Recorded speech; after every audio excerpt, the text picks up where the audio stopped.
I see a young Shankar Sharma in you. I have been a little cautious on the market for Huh. the last 1.5 years, but now undoubtedly I am bullish.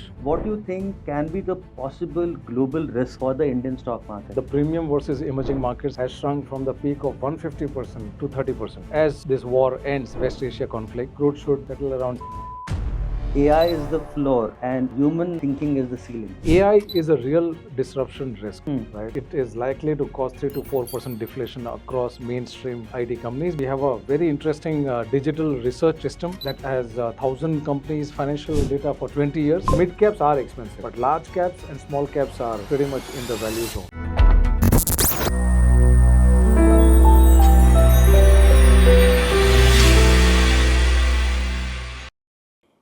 Welcome to another episode of Learn from Masters, where we bring you conversations with the people who have spent years and years understanding markets, businesses, and the art of investing. Today we have with us Mr. Mayur Patel, President and Fund Manager listed equities at 361 Asset. With nearly 20 years of experience, including 15 years in investment research and management, Mayur brings a deep understanding of businesses, markets, and long term investing. In today's conversation, we will talk about his investment journey, how he identifies great businesses, his approach to valuations, and portfolio decisions, the opportunities he sees in India, and the lessons investors can learn from different market cycles. So, Mayur, welcome to this discussion. Thank you so much for coming. You are a star fund manager, and I understand for the last 10 years, your focus fund has been number one. So, congrats for that. And your Flexi fund has recently completed 3 years. So, again, congrats for that also. Yeah? Thanks, Abhijit. Thanks for having me. I would not say that I am a star fund manager, but our funds have done a reasonable job. And yeah, happy to spend time here with you guys. So you are a CA, you are a CFA, and you have a very varied experience. But what was the motivation? How did you happen to come to this industry and go into fund management? So, back in 2005, during my time at Tata Motors, I presented a financial analysis Oh, okay. to the head of finance there. Huh. And while reviewing my work, he suddenly made a comment and encouraged me to think like an equity research analyst. Huh. And that was like, it was like a new word to me. What's equity research, right? And then he explained to me how an equity research analyst looks at capital allocation, looks at potential returns on capital, while and that's what I should be doing while evaluating new projects, right? So that sparked my curiosity and led me transition into equity research and eventually investment management. So yeah, that moment laid the foundation for my career in investing. So अब motor से mutual fund पहुंच गए. Of course. Yeah. So after working for so many years, what has been your biggest investing lesson across all market cycles? So every market cycle has taught me something, and markets make you more and more humble as you spend more time in the markets. So, but the biggest learnings or lessons always came from the weaker periods rather than the stronger ones. So in investing, mistakes could be selling winners early, or missing alpha ideas, or buying losers, or holding on despite a weakening thesis. My biggest detractor when I analyze and introspect has been the last one. Right? So at times I held on too long, even when the investment case was not evolving as expected. The lesson learned pushed me to build clearer sell frameworks with thresholds for magnitude and duration of operating underperformance versus the original thesis. So that's the biggest lesson which I've implemented in my investment What process. about a positive lesson in terms of what are the secrets that have really worked for you and you're repeating them so our viewers can understand कि ये अच्छी strategy है या this is something that has worked for you? So the one positive thing which has worked for me, that when I'm investing in a growth stock and when the industry opportunity is just opening up and it can grow manifold over the next few years or 5 years or 10 years, and we are too early in that growth journey. So then looking at valuations, I have not always controlled my temptation of just looking at next 2 years, 3 years forward earnings and seeing that, okay, the stock is now 40 times P multiple, and hence it makes a strong case for sell. In most of the cases, I have not done that and held on to that as the growth was panning out in line with expectation, or actually better, just because the growth opportunity was at the nascent level. And that's actually has worked, whether it's in renewables or in electronics manufacturing and some of the other sectors.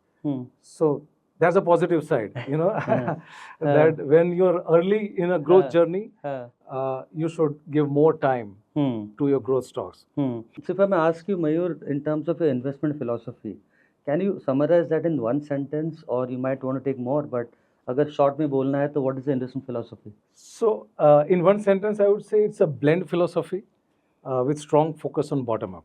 Okay. So if I can elaborate, in simple terms, the portfolio always has a good mix of growth stocks, value stocks, and defensive stocks. So this helps us to focus more on bottom up. So you can have a high conviction value idea coming up from your system, from your investment process. And you can also have a high conviction growth idea, which is a little expensive but scoring really well on growth. Right? Why to isolate yourself in one bucket? So our philosophy helps us to invest across these three factors, being bottom up, remaining market cap agnostic, sector agnostic, and factor agnostic. Okay. So there is only one mantra: focus on bottom up ideation with a layer of management quality as a filter. Right? So that's a short description of our philosophy. Otherwise, I can get into more granular details. नहीं, let's keep it simple. But अगर आपने कहा अभी bottom up approach है, तो let's say आप stock को, how do you evaluate a stock? If you can throw some light on that. So let me give you a little background. Please. We have a 9-member research team. Okay. Covering 350 plus stocks. You are now managing around 10,000 crores in equity assets. On the MF side, yes. Wow. So as a AMC, we have multiple books. I am on the MF side. So that's a huge number. And I manage around 9 to 10,000 crores currently, the equity AUM. We have a 9-member research team covering more than 350 stocks with in-depth research. We have a very interesting digital research system that has 1,000 companies' financial data for 20 years, wherever such history exists. 1,000 companies? 1,000 companies. Wow. And then that data is being used to have automated tools for forensics, for fraud detection, idea generation screens. We have earnings upgrades, triggers, and quite a few analytical frameworks, which help me and my team to generate ideas and help us to go deep into an investment idea. And then we meet the management, we visit the facilities, we do on-ground research, we get the touch and feel of the business to develop conviction around it. The next step is the valuation filter. Having done all of these, you become really positive on a company, but whether it's priced in or not, that's a separate exercise, right? And last but not the least is the open debate. Now, analyst or the fund manager could be really positive, but it becomes even more interesting when you have a 17-member investment team, research plus all fund managers, attend the weekly research team meetings, and that's where an investment idea is placed for an open debate, right? तो झगड़े भी होते हैं. Absolutely. And we love different opinions, right? To get the best out of everyone. And say if we have a banking idea being discussed, every other sector analyst, an IT analyst or capital goods, and everyone is allowed or has a right to make a point, to ask questions, right? So it's a really interesting open debate. And that's what is the final step before an idea gets finalized. So that's the 361 way Style. of democracy. There's a 361, yeah, you can say open culture which So we have. actually, अगर आप देखते हो 361 नाम है आपके company का और आप नंबर 1 पे हो, तो you are living the brand. No, so I would not comment on the number one thing, but our efforts are there to do the right things ethically and grow gradually. You know, more on a lighter note, you know, you worked for 2 decades. I am much older than you, but when I look at you, and I know you're bullish on the market, but I somehow see a young Shankar Sharma in you. So just a thought, but he's known to be a bear. So can you just elaborate on that view? So, without commenting on any other individual, any of my peers, I have been a little cautious on the market for last 1.5 years or so. But now, undoubtedly, I am bullish at this point of time. I can go wrong, I can go right. Correct. But all the indicators are hinting towards a setup for a good comprehensive rally as we move into the second half, right? So talking about markets, if I look at the valuations are attractive at 3 times price to book. Nifty is clearly trading below its 20-year median, which is clearly attractive. As compared to emerging markets also, Nifty, the price to book valuation of India, the premium versus emerging markets has shrunk from the peak of 150% to 30%. Wow. Right? And versus global index, there is hardly any premium left. Right? So undoubtedly, valuations are attractive. And near-term liquidity surge from FCNRB is the catalyst. But as this war ends, West Asia conflict, crude should settle around $70. $70. Yeah, that's my view. That's a big call. 70, actually, it can go below 70. And then consumer discretionary, CV cycle, private capex, all of these should pick up strongly and drive a good, healthy corporate earnings cycle. Joining this with a attractive valuation makes sense to remain bullish on the market at this point. And the FIs will come back. Absolutely.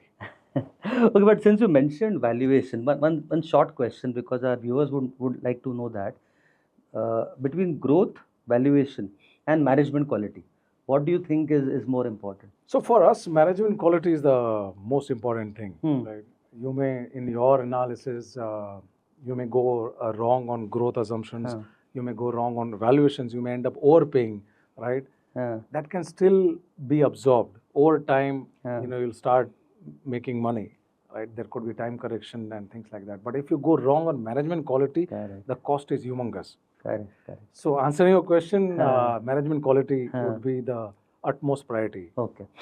Before we entered here, we were discussing MBA versus CA, and you are a CA, you are a CFA. So I know that you must be a financial wizard.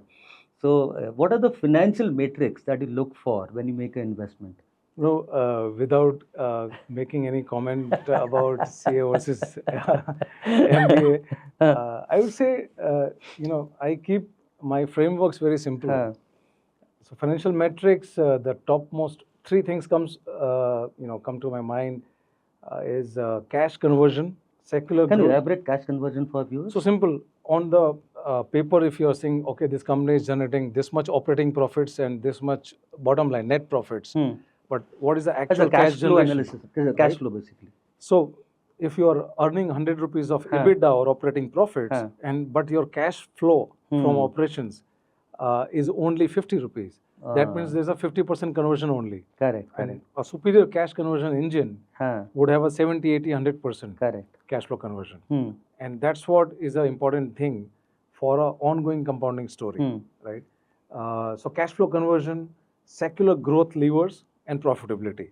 If you join all of these, in short, if a company has a strong cash conversion model and is on an improving ROE trajectory, that's a return on equity, the implied earnings growth would be very high. And the incremental capital required for growth would be very limited. So these are the 3 things I would always prioritize. Oh, okay. And the management quality. Of course. That goes without saying. So, Mayur, a lot of times we know what to buy and when to buy, and a lot of people are successful in doing that. But people go wrong on when to sell. So, for our viewers, can you just give some wisdom on when does one go about selling a stock? So I covered to some extent. I do have clear sell frameworks when my investment thesis is going wrong. We have clear thresholds for how much kitna mistake ho raha hai, right? Okay. How much is what's the extent of mistake, Huh. and for how long? Is it a 3 months problem, 6 months problem? So there are thresholds for how much and for how long, Okay. right? And once those thresholds are breached, it's clearly a sell call. On the low side. Yeah, or when your investment thesis is going wrong. Understood. Right. Similarly, when your investment thesis has gone right, you made very good alpha, right? It's a good thing to have. But if the valuations have, crossed your tolerance thresholds and go way beyond what it should be for the growth that stock is offering, then also we have frameworks to decide a sell. Because that is where a lot of people go wrong. They get greedy. कि अभी बस इतना हो गया तो और ऊपर जाएगा. It's actually difficult, for a value stock. It is very easy to get a buy call that this is the price to buy. Whether it comes or not is a different thing, and this is the price to sell. Because 5 years forward also the growth will not surprise you in a big way, right?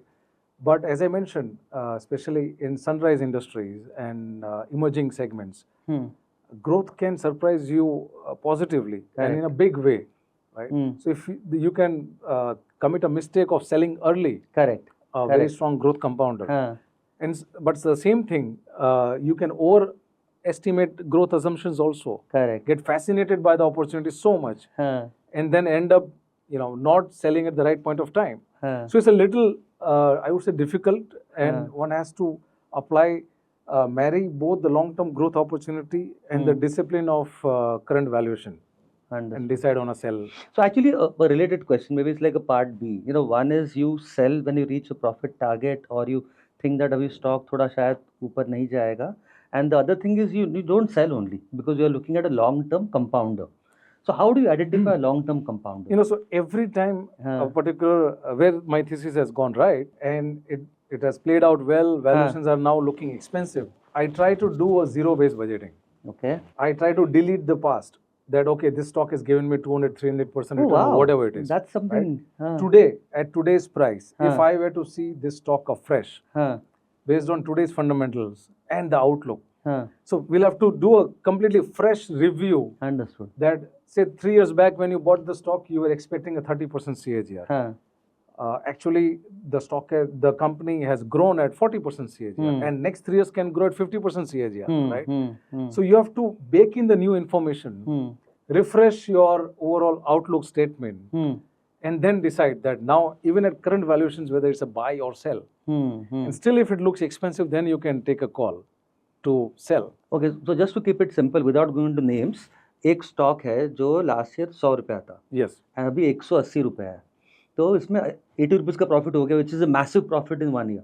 So to decide कि उसको hold करना है कि नहीं करना है, आप 80 का प्रॉफिट भूल जाते हो, एंड आप 180 के बाद कितना ऊपर जाएगा. आप सोचिए कि आज आपको ये मालूम ही नहीं है स्टॉक के बारे में अभी तक. आज आप फर्स्ट टाइम देख रहे हो 180 रुपया, एंड आप वो चार्ट नहीं देख रहे हो कि ये 80% चला है, right, in what ever time frame. आपको नहीं मालूम है. आपको मालूम है आज का भाव 180 है. इस कंपनी की ग्रोथ कैसे पैन आउट होने वाली है और next 3 to 5 years time, right, and उसके लिए इसका कितना वैल्यूएशन बनता है. From depending on the industry you have to apply the valuation parameters, and then you decide कि वेदर इट्स अ बाय और sell, right. And yeah, that's the way to look at it. So Mayur, I saw one of your interview जहाँ पे आपने बोला था कि rare भी mirror मत देखिए, आगे देखिए. Yes. So suppose you have worked for 2 decades. Let's look at the next decade. I know a lot of things can be different from what you think, but what is your belief and expectation that what are the major themes that can work out in the next 10 years? So let me first look at the rear view. Right? Okay. If I go 22 years back, when I started my 20 to 23 years back, my journey, if I would talk to any investment professional at that point of time, and clear answers, what's the India opportunity? You would have heard that consumption is the India opportunity. One word statement. Next 10 years opportunity, consumption. Today, if like you asked me, manufacturing is the growth story for India for next decade, right? Make in India is progressing well. Correct. The next phase would be design in India, invent in India. But for that, we need to see a strong scale up in R&D initiatives. Invent in India. That's something new. But we need to see that ramp up in R&D initiatives, which can happen, but we need to see that, right? And that's very important for us to reach that ambitious 25% mark of manufacturing being 25% of GDP. Correct. So that's the big opportunity over next 10 years time. So we are playing that opportunity in our portfolios through equipment manufacturers across renewables, power T&D, electronics manufacturing, equipment suppliers to data centers and things like that. Okay. So that's interesting. So, since you mentioned some really positive things, now with the entire Amritkal kind of state that India is heading towards, which are the other sectors that you are positive about in the next, say, 10 years? No, in India, whether it's economic growth or even we look at the outlook for the Indian equity market, you have to have a positive, the financials have to do well, basically. That's 30% of the benchmark. Correct. Right? And there's a backbone of our economy. And we are positive on especially private banks and NBFCs. System credit growth is picking up. And as we move into the second half, overall economic growth will pick up, earning cycle will pick up. With this liquidity surge coming in from FCNRB, the concerns around deposit growth should also come down. And asset quality is pristine in our system currently. Correct. Right? So suddenly you'll see a 17-18% credit growth across the board, good asset quality. The earnings, the margin pressure is in the base. So net, even in a short to medium term, it would create a good outlook for financials. Correct. Even SBI is talking 15% growth rate in the credit in the next few quarters. So yeah, you're right. So we'll not comment on a specific but stock. the biggest bank is saying that. So that's very... the system credit itself has gone up from 9% from the lows to 16-17% currently. Right? So financials is one area apart from industrials, that manufacturing story which I was talking about. And consumer discretionary has gone through a 4-5 years of muted cycle. Correct. And with income tax cuts and GST rejig and a lot of other catalysts, consumer discretionary was the cycle was about to start, and we did hit this West Asia conflict, which is currently masking the underlying strength. Okay. Right? So I'm of that view, I have that view that consumer discretionary will enter at least 3 to 4 years of upcycle. Okay. And telecom is our value bucket. Good valuations, steady earnings growth going forward, and quite a few catalysts in the pipeline. So these are some of those sectors which I'm positive on. If I'm not mistaken, I think you are underweight on IT. Yes. So would you like to explain why is that? So we are currently cautious on IT, and so far it is helping us. But if you see, AI is a real disruption risk, right? And correct. It is likely to cause 3 to 4% deflation across mainstream large IT companies, because they have a large chunk of business which is exposed to this risk. So unless our Indian IT services, the frontline players, transform themselves on an urgent basis, they will face this disruption. And the overall result would be a very minuscule organic growth. Right? So that's the key reason. So we are currently having a wait and watch approach. Okay. Though valuations have come off a lot, right, but not in an urgency to jump into IT in a big way. So something on valuation, because you clearly said that the market is either fairly valued or undervalued. But there's a stream of thought which says that markets have not really moved for the last 2 years, but some good stocks have really moved up despite all that. So some people believe that the good stocks are overvalued. So what is your view on that? No, you will always have pockets of overvaluations and pockets of undervaluation. But net, if you look at, 2 years, almost 2 years of time correction and value correction has happened, right? And if you look at the Nifty, which is a large cap index, is below its 20-year median in terms of price to book valuation. If you look at the small cap index, is also somewhere closer to the long-term median. right? Okay. Only the mid cap index is, you can say, at a premium to the long term median, right? So mid caps are expensive, but large caps and small caps are pretty much in the value zone. Huh. There are pockets of large caps where growth is a concern, right? Correct. But small caps are offering interesting growth opportunities at this Correct. point of time at good Correct. valuation. Correct. So your flexi cap funds are heavy on small caps at this point of time? Yes, we are. And if you see last 3 years, our large cap, mid cap, and small cap mix Huh. has changed significantly purely based on risk rewards. Huh. The large cap has gone up to as high as 62%, Okay. and it has gone down to as low as 38-40%. Wow. Right. Huh. So that has been really dynamic. Though our portfolio churn is not very high as compared to industry standards, but we do respond to pockets of overvaluations and undervaluations. Understood. Right. So currently we have added more on the small cap side. Okay. in our flexi Okay. cap. So Mayur, you spoke about AI some time back. So AI is supposed to be a disruption. So one is investing in AI affected or AI enabled companies. The other is your own world in terms Yeah. of fund management, research. How do you see AI impacting that or helping that?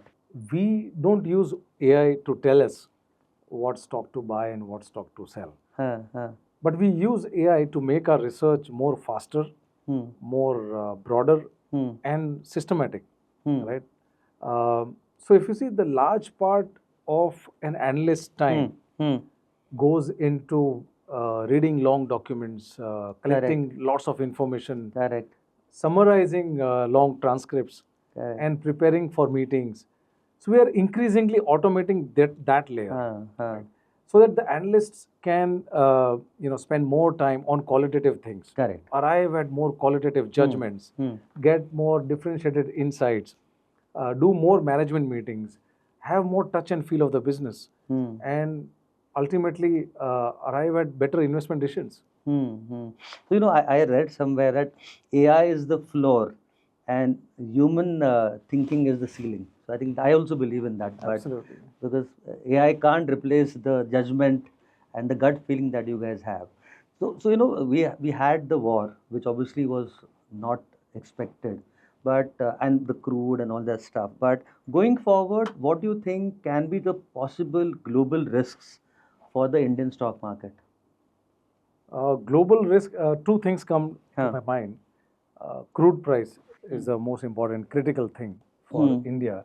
So if West Asia conflict stretches much longer than expected, keeping crude price elevated for 10, 12 months, Huh. then it will have a severe implication on our macro, right, from current account deficit to inflation and other factors, right? So that's one risk I would be monitoring.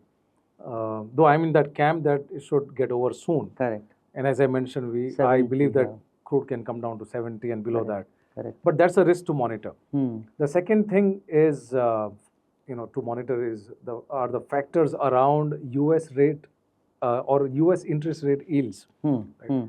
The current print of U.S. jobs data is weak, and inflation is fine. So U.S. Fed didn't hike rates, right? But that's something to monitor. If going forward inflation hardens and U.S. jobs data come in stronger, then maybe U.S. Fed could be pushed to opt for a quicker and steeper interest rate hike cycle, and that can lead to a much stronger dollar and drive a risk of trade across emerging markets, Correct. including India. Okay. So, in the stock market, the investor is normally somebody who is extremely positive and confident, and you're also very bullish. But there is this old idiom that man proposes and God disposes. So, खुदा ना खास्ता ऐसा कुछ हो गया. So, what do you think? What will happen that will actually turn you from bullish to bearish? Just kind of playing the devil's advocate. So let's first look at कि India की bull story के factors क्या है. Correct. So first thing is strong government driving development-led growth.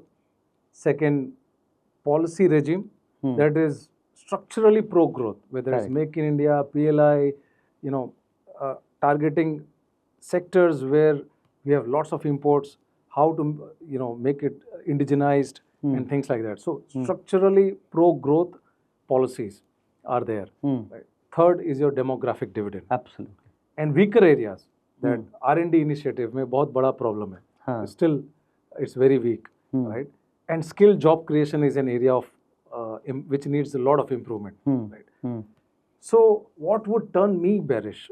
I would turn structurally bearish on India if I see a weaker government, lack of development or growth oriented policies, right?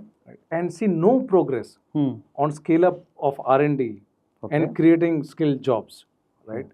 And that can convert your demographic dividend into a demographic liability, right? Lack so of khuda na jobs. khasta, I would say I'm still very bullish on the India story, even from a next decade point of view. But like you pushed me that what could turn me bearish, these would be the factors. Correct. Yeah. You hope for the best and prepare for the worst. Of course. You know, MF Bharat mein, we have a lot of Gen Z young investors watching the program. So if you can tell them two, three principles that they should keep in mind in terms of their own investment. First, I would say, start early on the equity investment journey and let the compounding do the work, right? And then you will realize that what's the real value of compounding. So that's number one. Number two is to understand your risk profile very well, right? And then try to allocate capital to equities, because equity is a risky asset, right? So understanding your risk profile is very, very important. Right? Number three, having a 5 to 6 years of time horizon at least. So when you are investing in equities, if you expand your time horizon from 1 year to 5 to 6 years, the volatility in rolling returns declines. So embrace short-term volatility and have a 5 to 6 years, at least 5 to 6 years of time horizon when investing in equity. I thought you will say the third thing is invest in 361 funds. Mayur, it was a wonderful discussion. You know, right at the end, so we're going to have that rapid fire round. You're ready for that? Of course. So growth or value? Growth. Large, mid or small cap? I would say flexi cap, because at different point of time, different sectors become very attractive. Like currently, I'm more bullish on small caps, but that can change based on the risk reward as we move forward. One sector bullish on? Manufacturing. One sector bearish on? IT services. Okay. One investing book that you will recommend our viewers to read? I actually spend time more on non-investing books. Okay. Right. But sometimes you end up reading business books, which gives you very interesting insights. So one book which is close to my heart is Built to Last by Jim Collins. Correct. And lastly, one investment myth that you think should disappear? Myth that risk and volatility are the same. Okay. That should disappear. Okay. Any closing words for our viewers? Anything you want to say? No, I think we have a very interesting growth story panning out in India. And I would suggest you take at least 5 to 6 years view and invest in Indian equities, and the compounding should do the work. I think you are a big bull on India itself, right? Not just the market. I think you are an India Bharat man. Absolutely. I'm a big bull on India, and I love, I've spent, I'm whatever time since my birth. I am very fortunate to spend my time in this country, and I enjoy every bit. So I love my India. On that note, thank you so much for coming to this show. We had a very, very value-adding day. Thank you. Thank you so much for joining us on Learn from Masters. If you have enjoyed this conversation, do not forget to like, share and subscribe. We will see you again in the next episode with another master from the world of investing.